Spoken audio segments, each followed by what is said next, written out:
City of Stevens Point Public Policy and General Government Meeting, recorded November 8, 2021.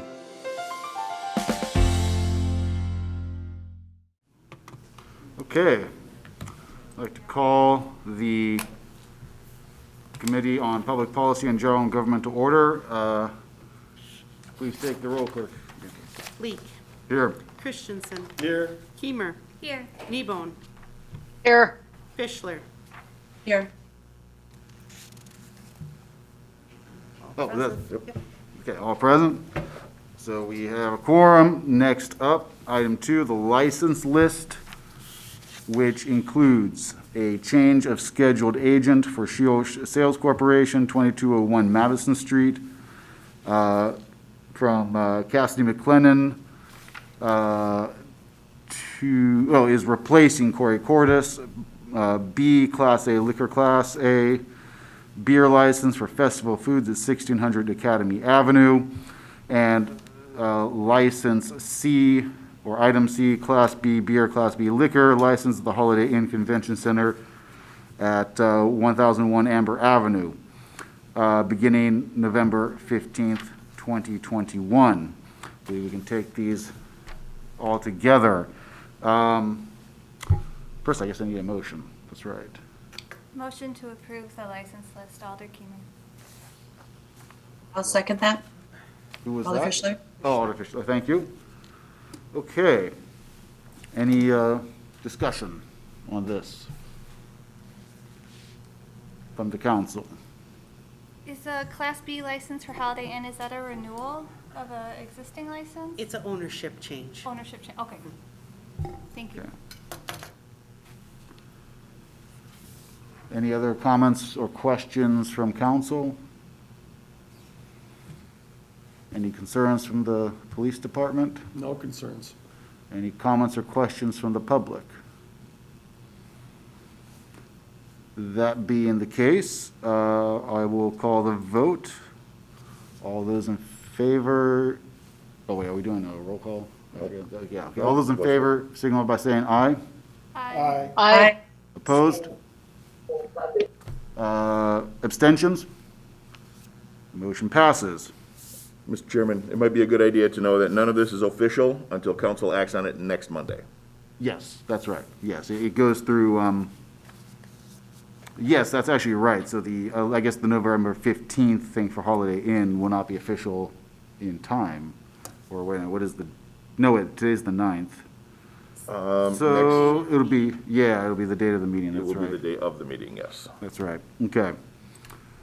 Item 3, request to hold event or a street closing with the Santa. I didn't know Santa did this, but okay, Santa plus reindeer on December. Even Santa comes to council for approval. Okay, on December 11th, 2021, this is a new event. I'd like to hear, do I have a motion to approve? So moved. Alder Fischler, I'll move approval for Santa and the Reindeer for December 11th. Okay, I'll guess, Second. you'll second, yeah, okay. Alder Fischler moves, and we have a second. So, Mark Christensen seconds. So, any discussion or comments or questions from the committee? Mayor Weezer. Not the committee, and I don't see a representative of the Stevens Point Alliance down here, but their intention is to have a photo opportunity, having Santa and some live reindeer down in the public square on December 11th of 2021. That's separate from the holiday parade, separate from the other events going on. This will be a separate event for photo opportunities, bring the kids down to see live reindeer on the public square. Wonderful. Do we have any concerns from the police department about the reindeer? No, I would not list this as a requirement, but I'd ask that they reach out to Lieutenant Mueller and just see if potentially having auxiliary down there would be feasible or not.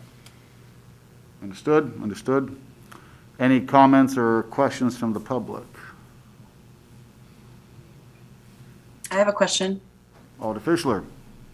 How many reindeer will there be?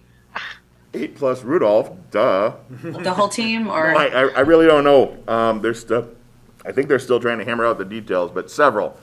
You know, the reindeer have obligations all over the world, so I don't think we can have all 13 reindeer here, but I believe it's 5 or 6. We'll take what we can actually get. have Okay. I have Oh, a quick yes. question too. Kneebone. Does somebody need to notify the Humane Society? Is that going to be an issue with anybody, do you think? No, shouldn't be a problem, nothing that the Humane Society would have purview over. This is a licensed handler. So, I mean, they do this thing as a business, so they're pretty well versed with the safety protocols. Thanks, sounds good. Okay, any other further comments or questions from the public? Or committee members or council? Seeing none, let's call the vote. All those in favor, signal by saying aye. Aye. Opposed? Nay. Say nay. Abstentions? Motion passes. Next up, rule number 4, is some rules of decorum for public meetings. And this, well, I think was brought by Alder David Shore. So, but I think we'll want to hear a motion for consideration first. We have a motion to consider this. I'll make a motion to consider Alder Keemer. Second? Do we have a second? I'll second. Mark Christensen, Alder Christensen seconds. For clarification, the motion is to approve or Oh. deny. Is the motion to approve?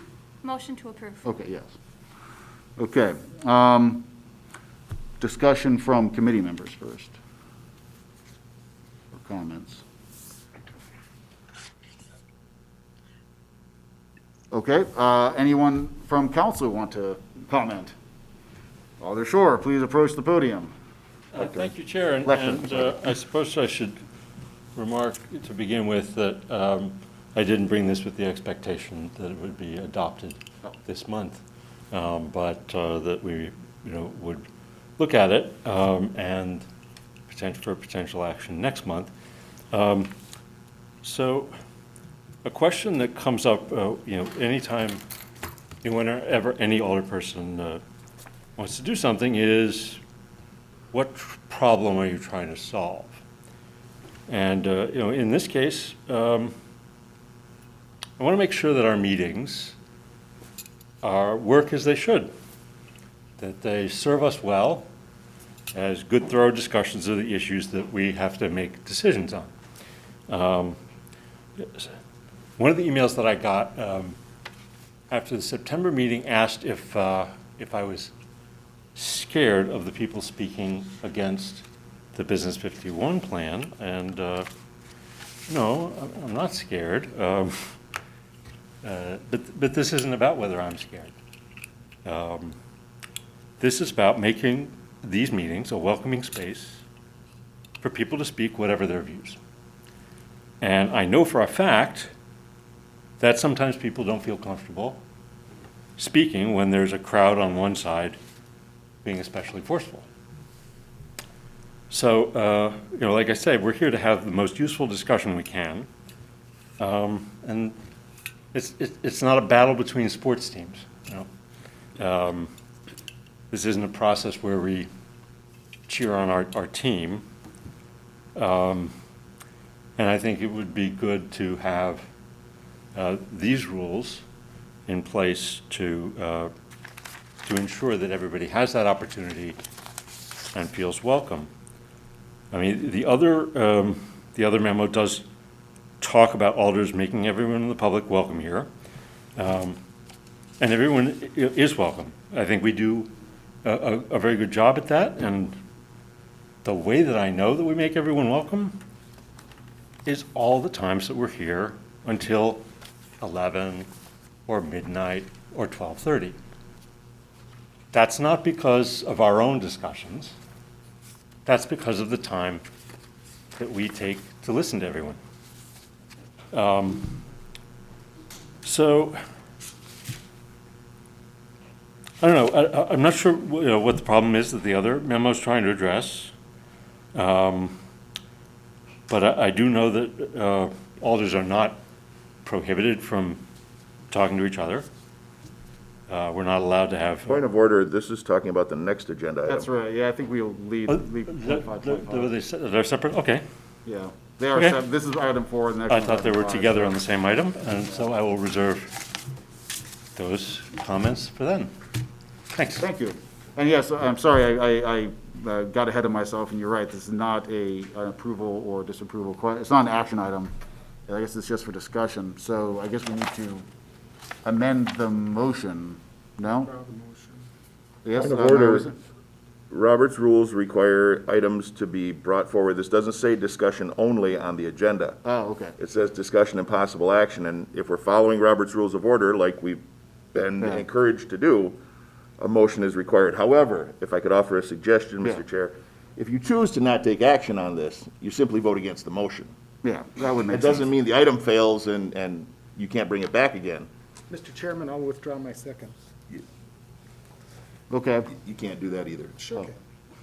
Robert's Rules does not allow that once a motion is on the floor. well, we can vote on The it. original is the person. See, this is the problem that we have by strictly I- following Robert's Rules of Orders, and if I may, Mr. Chairman, if we have an action item, we're not allowed to discuss it until a motion is made. Once a motion is made, discussion can ensue, and action must take place. Withdrawing the motion is not in order. Withdrawing a second is not in order. But the way around it, in this case, is to vote no, and then no action is taken. If there's things that you want to see changed, modified, brought back, you are able to do that before voting.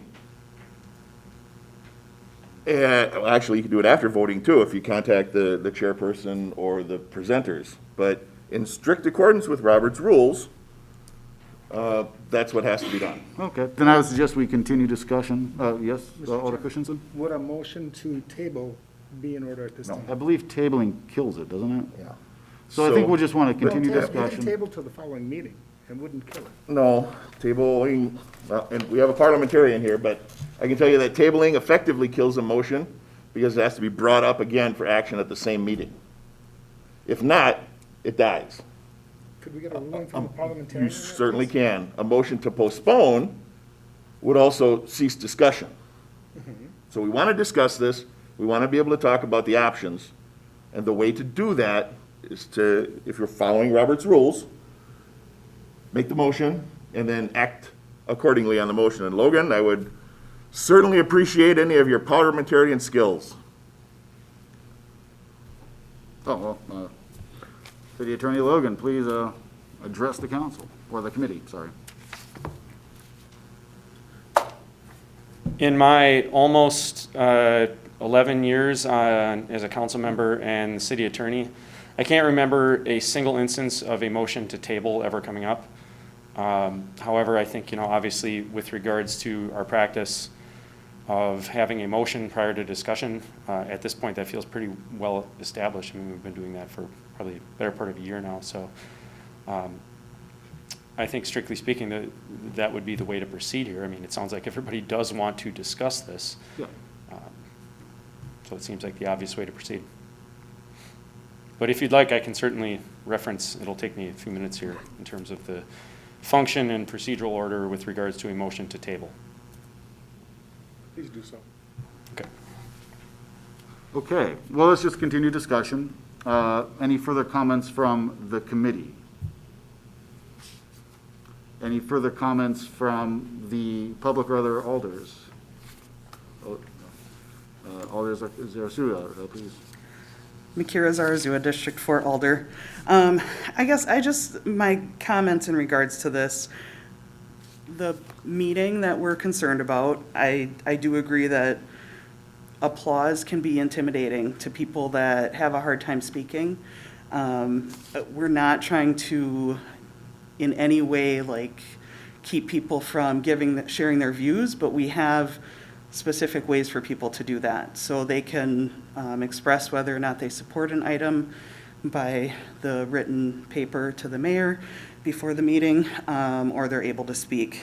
I do think that applause during a meeting is intimidating. We obviously have all these rules of order, all of these things that we don't want anything that makes this too formal so that the general public can't participate.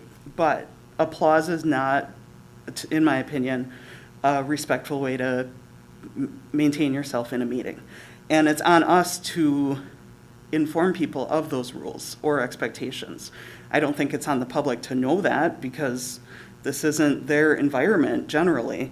So I guess my only concern with that meeting was just the fact of how do we, interfere with that if the presiding officer is not engaging in that rule or our desire to not have applause. And so I guess my only thing is under Part C, where it says enforcement of the rules of decorum. It doesn't say what happens in the event that the presiding officer is not maintaining decorum. So that's something I would address. Thank you. Thank you. Further comments? Chair Leak, I have a comment Alderman Ebon. about that same section. Oftentimes, people are told they have 3 minutes to speak, and we almost never enforce that, and I'm not saying that we should, because I think everybody has a right to be heard. But some people start getting, pretty far afield. And the presiding officer sometimes can let people talk for 10 or 15 minutes. And when there is a whole room full of people basically going to say the same thing, perhaps a time limit, maybe the time limit should be mentioned in something like, although generally people are restricted to X number of minutes, the presiding officer may allow extra time for someone to finish a point. I don't know if we need that, but just throwing it out there. So, thanks. Thank you. City Attorney Logan. First off, if the intent here is to discuss this without having a motion, that certainly seems to be what's occurring. However, with regards to the concept of a motion to table, essentially all that means is we are going, well, first of all, it is a subsidiary motion, which means that you have to have a motion already having been made and seconded, and then the motion to table would apply to that motion. It's subsidiary to that motion. Typical examples that you see would be, suppose that the item prior was to have a speaker with a presentation, and when you got to that item on the agenda, that person had not arrived yet. You move on, you're on to another item that might take a bit. The speaker now arrives. You have a motion on that item. You could then have a motion to table it to allow the person to make their presentation and then resume that item later in the meeting. As opposed to a motion to postpone until a time certain, which could be made and say, let's postpone action on this until our next meeting or a specific time later in the meeting, something along those lines. But I think the point still stands that if you'd like to have discussion here tonight, in keeping with our more recent practices, there would need to be a motion of some type, either to approve or disapprove or whatever it may be, in order to have discussion start. Mr. Chairman, point of order, we do have a motion and a second on the floor at this point. Mm-hmm. Yes. Right, yeah, as an action item, yes. Yes, Mayor Weason? And for future reference, if the item were listed as discussion only, Yeah, we would be okay, but it's not.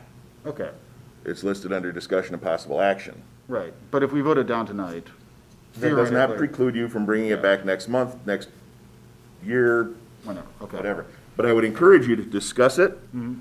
and get any changes, like Alderperson Nebo talked about the time. If that's something you want to incorporate, direct the city clerk or the city attorney to make that adjustment, or bring it to the chair, and the chair can then bring it to the city attorney. But discussion right now is in order, and if you choose to not take action on that document, you should vote no. Point of clarification from the city attorney. If after discussion, would a motion to table at that point be in order? If we wanted to table to a time specified as you described in your discourse, where for a time specific, we could table action then until the next meeting, and we could actually specify that time as described in your earlier comments? You'd want to postpone at that point, I think. Yes, so what you're describing would be better characterized as a motion to postpone rather than a motion to table. Especially if you are able to, clarify that it is until next month's meeting. That's how I would phrase it, is as a motion to postpone. Thank you.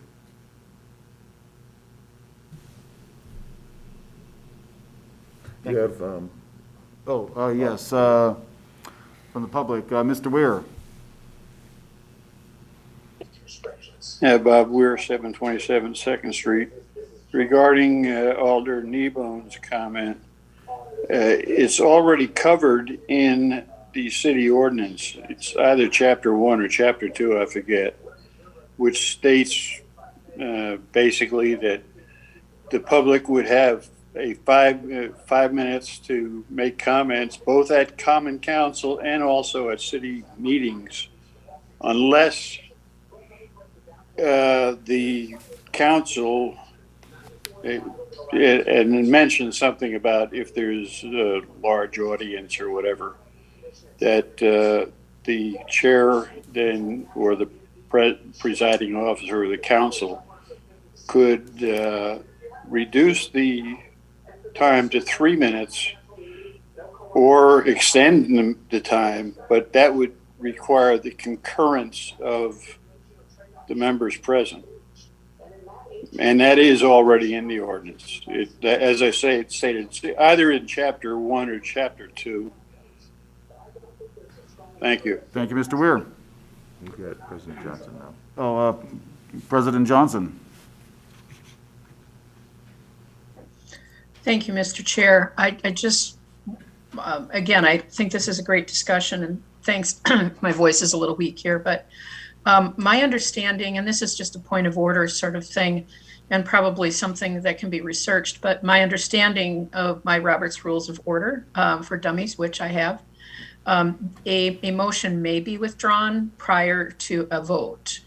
So we should probably better understand that and make sure that, and if someone withdraws that motion and they don't need a second to withdraw their motion. However, I do believe that the body would need a unanimous vote to allow the withdrawal. So again, just a little bit of clarification based on what I read in my little handbook that I find very, very handy. Thank you. Thank you. One more point of order. If the motion is withdrawn, you no longer have a motion, and therefore you can no longer discuss it. We need a new motion. Right. If anybody wants to make that motion, it's fine, but we might as well continue discussion. Or, city attorney, please. It's easier on Google. It seems to me abundantly clear that what everyone would like to do is discuss this without there being a motion on the table. If that is what you would like to do, there are mechanisms available. And I would encourage you to utilize them. Okay. Right, but it sounds as though that people would like to discuss it without there being a motion on the table, i.e. eliminating the specter of action at the conclusion of the discussion. Therefore, I'd suggest that whoever had made it would act to withdraw the motion, and then we could have a motion to suspend the rules for discussion for this item that could be voted on by the body to allow discussion absent a motion having been made. Shall we eliminate the specter of action? Oh, Mayor Wiesa. Mr. Chairman, just a question for the parliamentarian. Does it hurt to do it the other way and avoid some of this red tape? Discuss it, vote, bring it back next month? You could motion to postpone and that would supersede it. Bring it back next month rather than go through all of the red tape and semantics. Does it make one bit of difference either way? And is President Johnson's understanding incorrect about the ability to withdraw? I trust that she's reading accurately from her guidebook there. I haven't looked at that particular section. However, the question of whether or not the council needs to act, I will leave up to the members. Okay. Alder Fischler, I believe, made the motion. Oh, no, it was Alder Kiemer, sorry. Oh, Mr. Alder Shore, okay. Okay. Thank you, Chair. Yes, I'm not surprised that the question came up about enforcement. And full disclosure, the sample that I drew from had things about law enforcement intervening, and I deleted them in the theory that sort of assume for the time being that the chair insisting on order would work. Personally, I don't think we need that in here. I take the point that was raised, and so I just wanted to mention that. Thank you very much. Mayor Weezer. Final comments on the actual proposal. So I wanted to touch on it a little bit because this topic came up through Alder Shore and Johnson in regards to the numerous people who came to speak, many for the first time, about the Business 51 issue. I know Alder Shore had mentioned that was the first time he had experienced applause, but I've been around as long as Alder Slowinski, and I can tell you that it's not the first time. We've had this happen on multiple occasions. And as Alder Shore stated, we always try to be as welcoming and accommodating as possible. We want the public and we encourage the public to participate whenever we can. They don't deal with this on a day-to-day basis. They are not familiar with Robert's Rules of Order or Rules of Decorum. They come usually energized and passionate about whatever they're speaking about. So the applause that happened predominantly was on those who did not support the current general proposal, but it did happen from at least one of those who supported it. And in the opinion of the chair, myself at the time, it did not impede the meeting, nor did it delay anyone from testifying. Therefore, it was allowed until one person crossed the line and disturbed the meeting, and Chief Zenner can speak to that because my voice was raised loud enough to call him out of his office. And it was addressed and subsequently ceased. Common Council is, by ordinance, to follow Robert's Rules of Order unless policies are expressly outlined to the contrary, and that's in 2.30. Bob Ware was correct in that the time is also expressly limited in ordinance in Chapter 2. Those are the rules that we are supposed to follow. Our ordinances say follow Robert's Rules of Order unless we have something to the contrary. So while Robert's Rules does not specifically talk about applause, it does mention disturbing the assembly. And it states specifically that the key words are disturbing the assembly and allows the discretion of the chair to make that determination, which at that time the chair did. Some of the things that I am concerned about in the draft proposal are already things that council is obligated to follow because of Robert's Rules of Order. Item number 1, no person attending the meeting shall engage in disorderly or boisterous conduct, not limited to, including but not limited to applause, whistling, stamping of feet, booing, loud noises. Incidentally, all of these are negative, so this would allow people cheering for the affirmative. But it's also already addressed in Robert's Rules of Order. On page 382, when it talks about disturbing the assembly in the section that I mentioned earlier. If it's determined by the chair that any comments, actions, or otherwise are disturbing the General Assembly, it can be disallowed by the chair, up to and eventually including removal by law enforcement. Number 2, all remarks by members of the public shall be addressed to the mayor or the chair and not to any other member of the public or council. That is already also addressed in Robert's Rules of Order. All comments, and though we're pretty lax on that, all comments should go through the chair. Alder Leek shouldn't ask a question of Alder Kiemer, and so forth. They should go through the chair, whoever that is. In the interest of moving the things along and making things flow a little better, we don't follow that very strictly, but we should if we're to follow Robert's Rules of Order. Again, already outlined. Number 3, signs, placards, banners, and similar things should not be permitted. Already addressed in prohibiting signs or other things like that may be a violation of your First Amendment rights. Do we draw the line at a t-shirt? If the t-shirt says something we disagree with, Do we now tell them to leave? How about a hat? What if it's someone who needs a sign? But again, if it's disruptive to the meeting, it's already addressed in Robert's Rules of Order. If John Smith is back there with a sign that says, vote yes, is that disruptive? In my opinion, I would say not.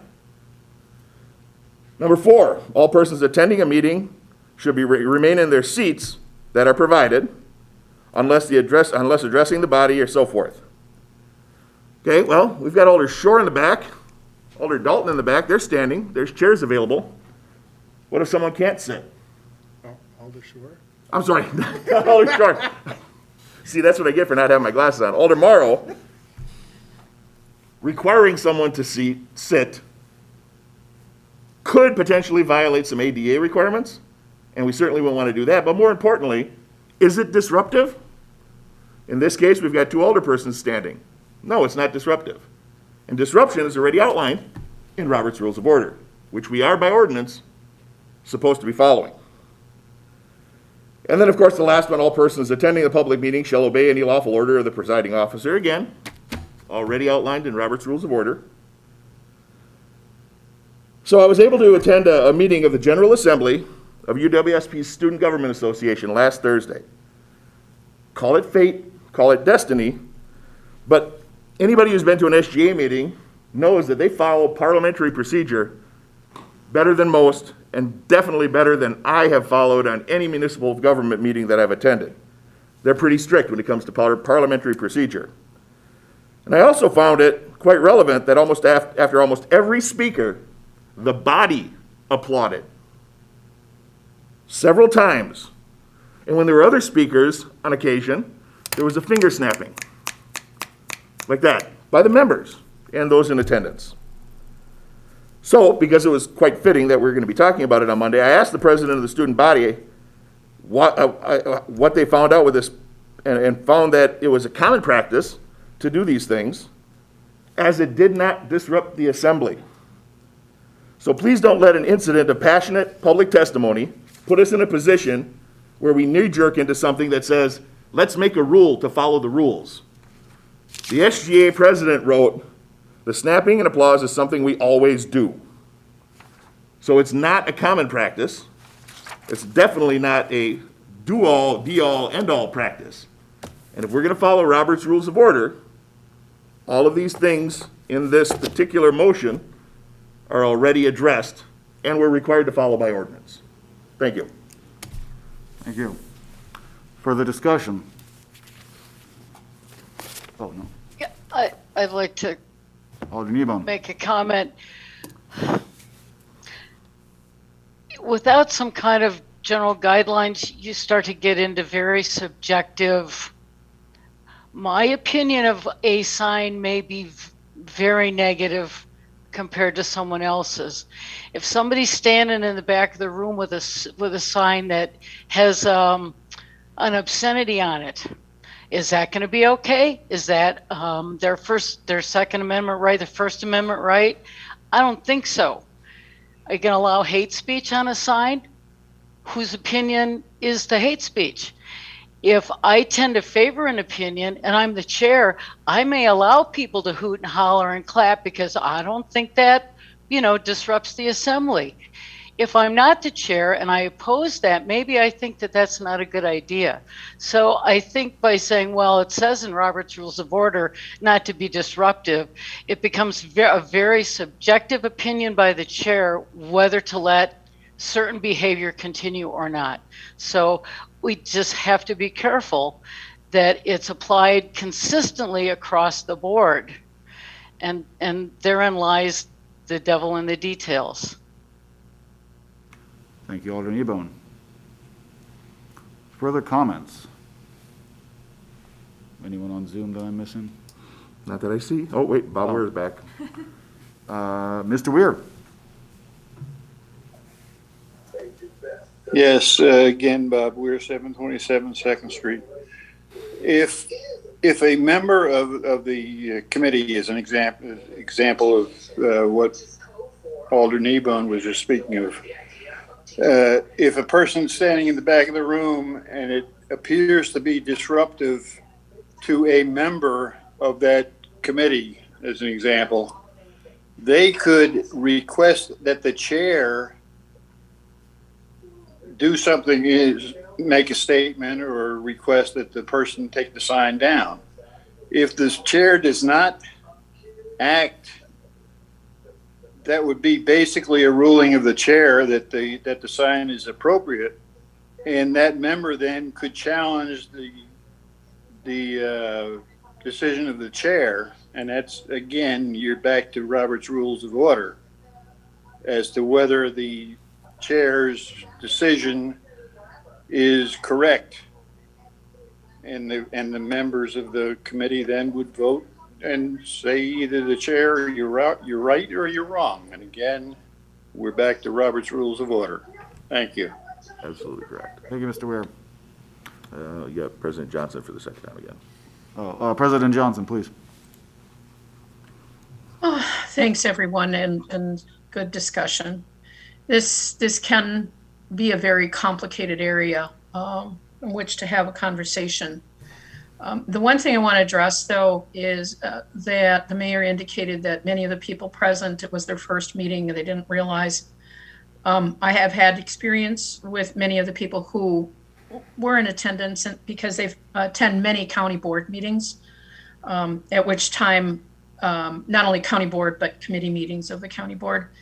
And the county board chair makes great pains to make sure that there is decorum. And we try as chairs of committees, because I do chair a couple, to make sure everyone is heard. And, boisterousness is intimidating to some, and certainly is not the kind of welcoming and boisterousness on either side, because the one person who did cheer in the affirmative, I know quite well, and I was not pleased with that either. So, I just think that having a level of decorum, expectations of behavior, when you go to church, there's an expectation of behavior. You go to a wedding, you have an expectation of behavior. When you're in a bar, it's a much different expectation of behavior. And so many of those people, some of them may have attended a very first meeting, but I did recognize many of them. But as chairs and or facilitators of the meetings, it's important for us to say, we realize you're very enthusiastic one way or the other, but let's let everybody's voices be heard, and let's try to keep it down. That's what a teacher does in front of a classroom. That's what a pastor would do at the front of church. And I think that's what we can do. So thank you. Thank you, President Johnson. Any further discussion? Do we want to eliminate the specter of action? I liked that phrase. So I can withdraw my motion? That was correct, right? No, it's more of making a motion to not take action. I will Okay. make a motion to not take action on this and to postpone decision-making to the next public policy and general government meeting in December. Do we have a second? So, point of order. I can't raise a point of order. So, strictly speaking, a request to withdraw your motion is not itself a motion. However, it does require an approval of the majority of the body for it to be effective. So it functions the same way as a motion. Okay. So But it also does not require a second. do I need to restate that then, or Please. If you're going to withdraw your motion, just state that I wish to withdraw my motion. I wish to withdraw my motion? The chair will then. Now, we need a vote on whether to withdraw this motion. So, all those in favor signify by saying aye, please. Aye. Aye. Opposed? Abstentions? Motion passes. Or, that was a motion, yes. So, The motion is withdrawn. You can move on to the the next. motion is item. withdrawn, yeah. Okay. We'll come up with that next time. So, item number 5 is a point, wait, let me double check. This is a point of discussion or an action item? Potential action. Consideration of Common Council Code of Conduct. Alder Okay, Fischler? yes, then, do we need to hear a motion then on this first, then? Yes. to Alder discuss? Fischler? Yeah, I move to deny consideration of Common Council Code of Conduct. do we have a second of that?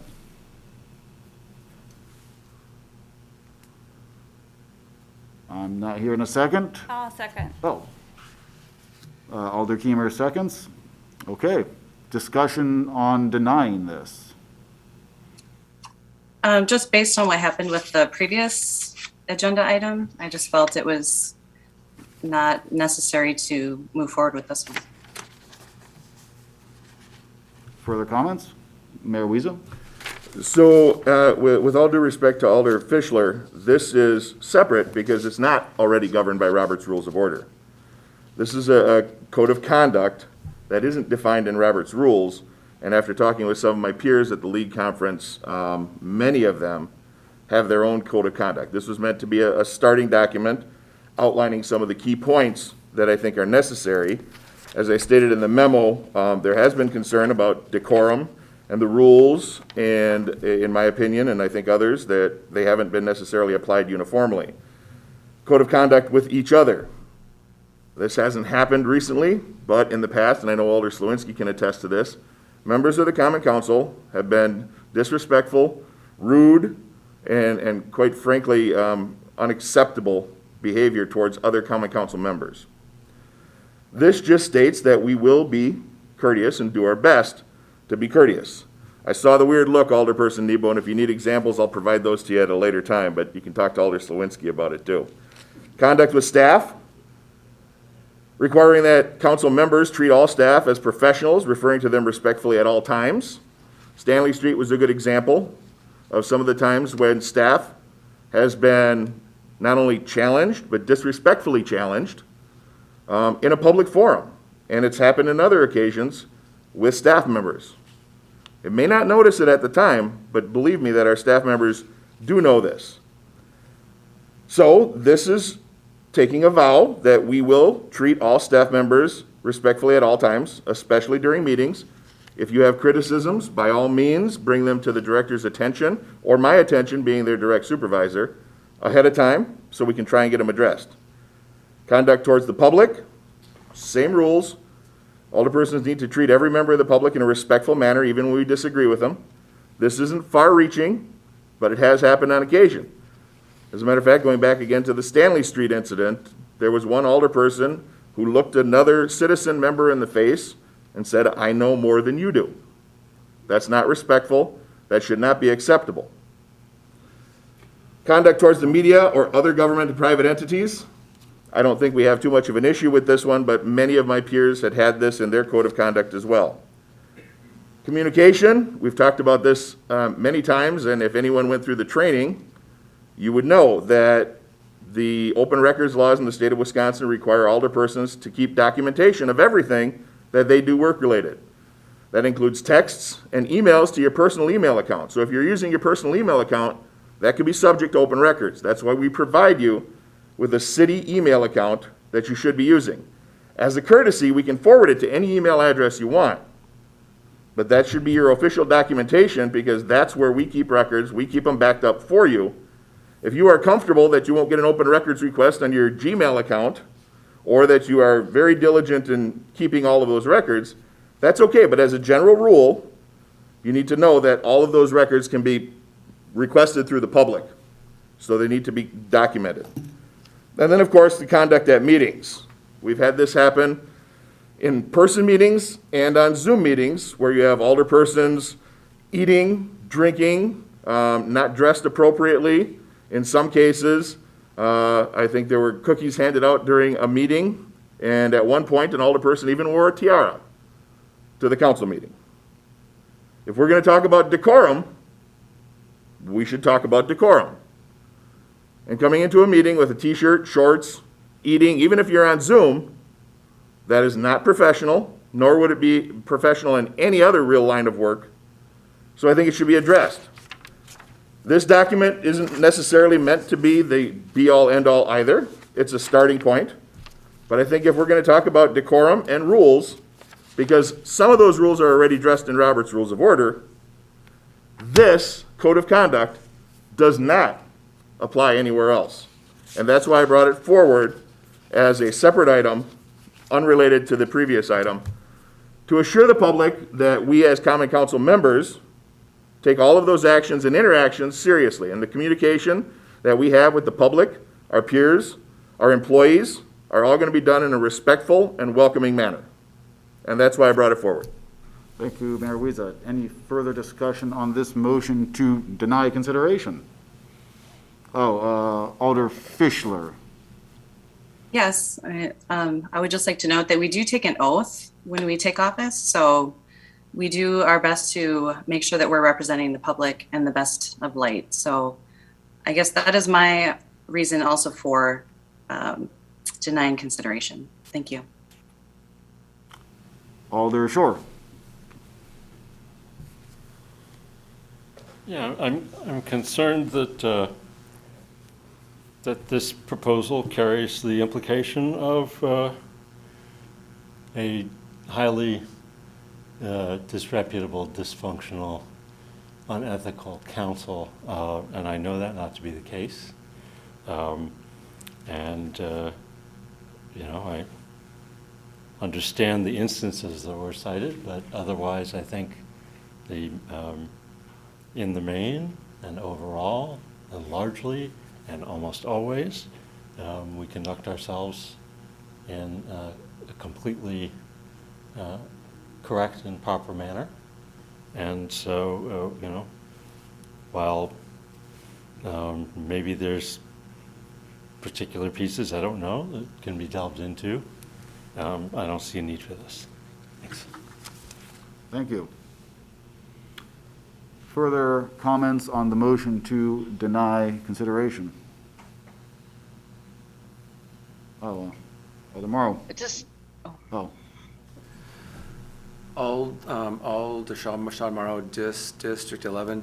I think that in the time that I've been with the City Council, I think that we've all I think we all have acted well, but I think this is a nice framework really to kind of show that.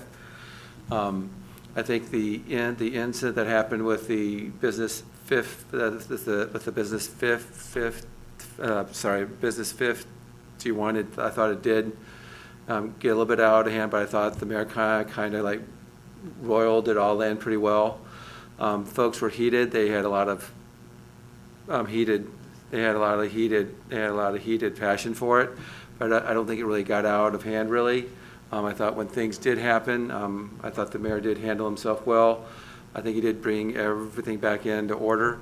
But I think with the motion that the mayor has, I think it does kind of has a definite framework for us to really follow.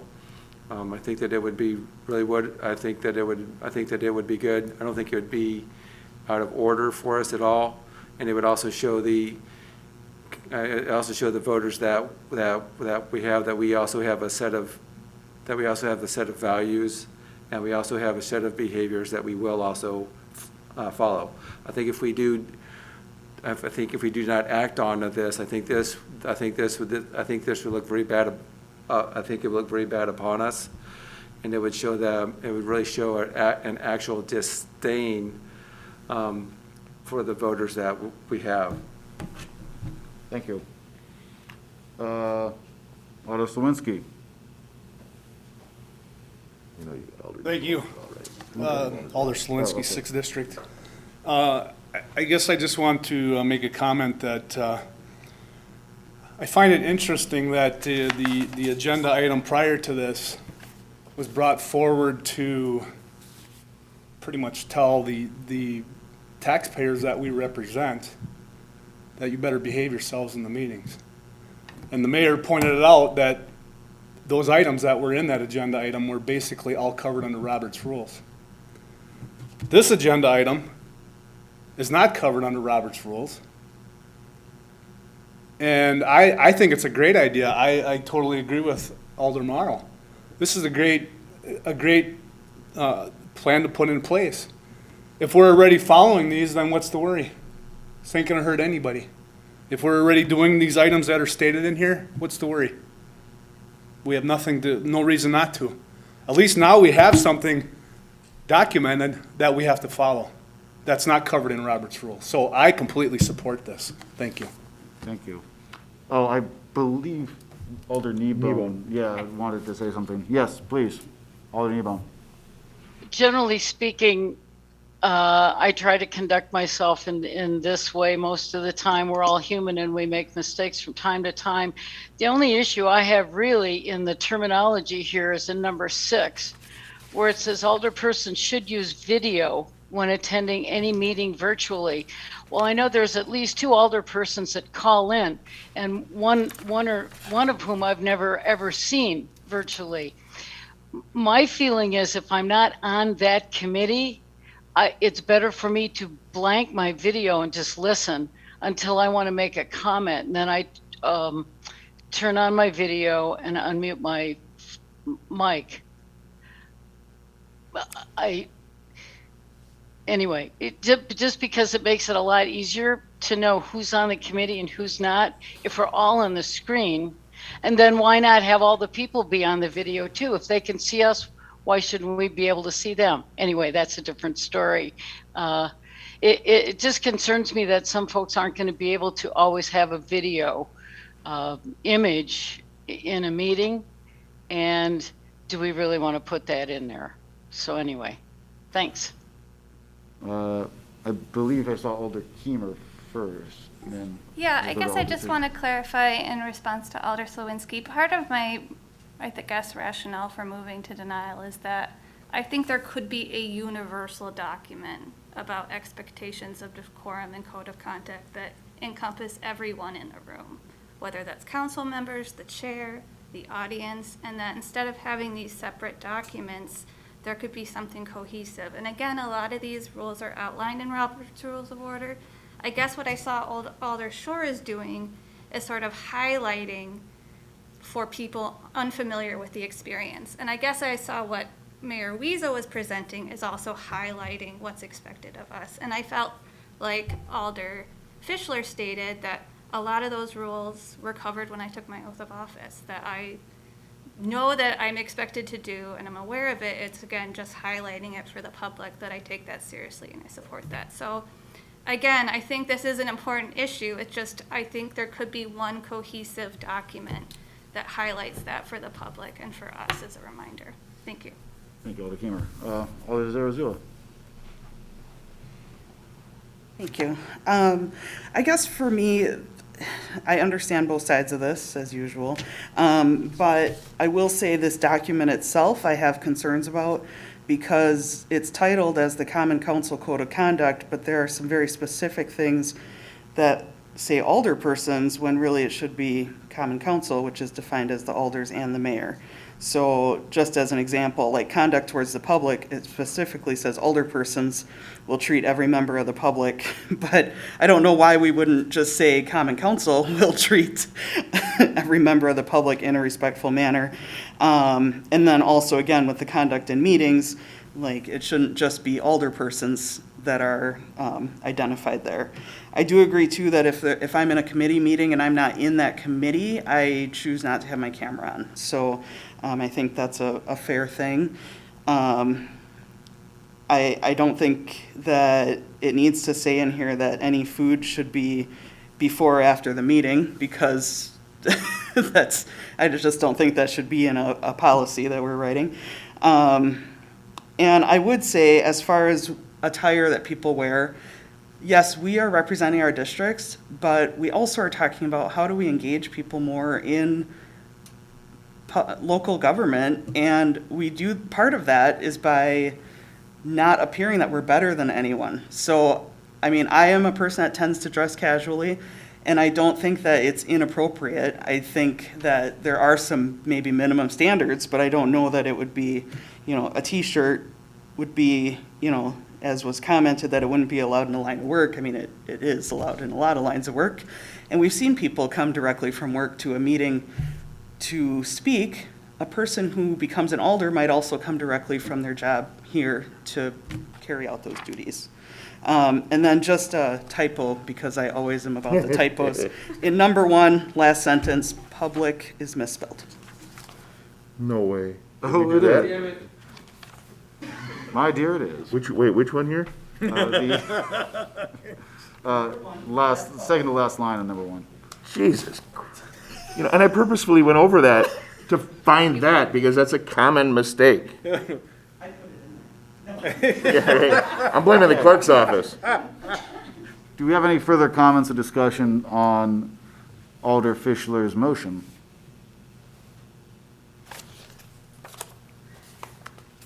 Seeing and hearing none, let's vote on, oh, yes, Mayor Weezer. Just for the record, because I made notes through this, so I agree with Alderperson Kneebone that I think the intent was alderpersons who are members of that body, whatever that is, whether it's council or committee, should have their video on. It doesn't say must, it says should, because I understand that some people are not able to do that. And ironically, she's here in person today. So we've got, and then the changing alderpersons to council member, that is absolutely correct. We should make it universal for all members of council, so we can make that change. And we'll get that typo fixed too. We can, if anybody else has comments, we can take those into consideration so we can look at it again next time. Okay, so we're going to vote now, and just to remind you, the motion is to deny consideration, so that means if you're voting yes, you're voting no. You're voting to deny. You're voting to deny, Don't yeah. confuse it. Okay. If you're voting, if you vote aye, you're voting to deny. So, all those in favor signify by saying aye. Aye. Opposed? Abstentions? Motion passes. We are not considering it. Okay, and number 6 is adjournment. 6:57. A video of this meeting is available for viewing on the city's website, stevenspoint.com/videos.